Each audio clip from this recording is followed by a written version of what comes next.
আমার প্রায় ৯ লক্ষ টাকার খেজুরি আছিল, প্রায় ৩ লাখ টাকার ফল আছে, প্রায় মোটামুটি ১২-১৩ লাখ টাকার মতো শেষ সব।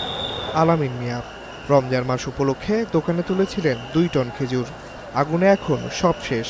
উদ্ধার করতে পারেননি ক্যাশ বক্সে রাখা দলিল আর নগদ টাকাটুকু। এমন অবস্থা রাজধানীর শেওড়াপাড়া বাসস্ট্যান্ড সংলগ্ন কাঁচা বাজারের প্রায় ১৫০ শতাধিক ব্যবসায়ীর।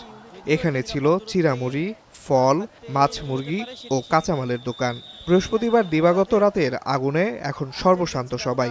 এরকমভাবে আগুন জ্বলতেছে প্রথম দোকান থেকে, আমাদের এই দোকান থেকে, এটা থেকে ভিতরে টোটাল 7টা দোকান, আমাদের 7টা দোকান থেকে এখন 10টা পয়সা জিনিস বার করতে পারেনি। রমজান উপলক্ষে এবং আগামীকালকে শুক্রবার শনিবারকে সবার একটা লক্ষ্যমাত্রা ছিল যে ঈদের রোজার আগের দিন, মানে কালকে শুক্রবার ছিল, কালকে বিক্রি হবে বা পরশু শনিবার, এই লক্ষ্য নিয়ে মানুষ সবাই দোকানে মাল উঠাইছে।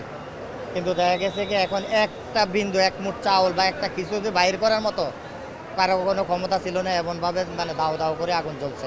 আমার 2টা ফলের দোকান, খেজুর ফল মিলে বহু টাকার মাল উড়াইছিলাম, ঈদ উপলক্ষে সব শেষ আমার। রাত ২:৩০টার দিকে আগুনের সূত্রপাত হয়। অল্প সময়ের মধ্যে আগুন পুরো বাজারে ছড়িয়ে পড়ে। খবর পেয়ে পল্লবী, মোহাম্মদপুর ও মিরপুর 10 ফায়ার সার্ভিসের মোট 8টি ইউনিট প্রায় ৪৫ মিনিট চেষ্টা চালিয়ে আগুন নিয়ন্ত্রণে আনে, কিন্তু ততক্ষণে পড়ে যায় প্রায় সব দোকান। শেওড়াপাড়া কাঁচা বাজারের মেনলি সবজি এবং মাছের বাজার, এখানে আগুন ধরেছে এবং এই মাছের বাজার এবং এই সবজি বাজার এগুলি বেশি, মুদি বাজার এগুলি বেশি ক্ষয়ক্ষতি হয়েছে।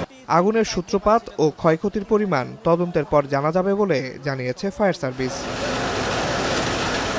আসিফ ইকবাল খান, এখন, ঢাকা।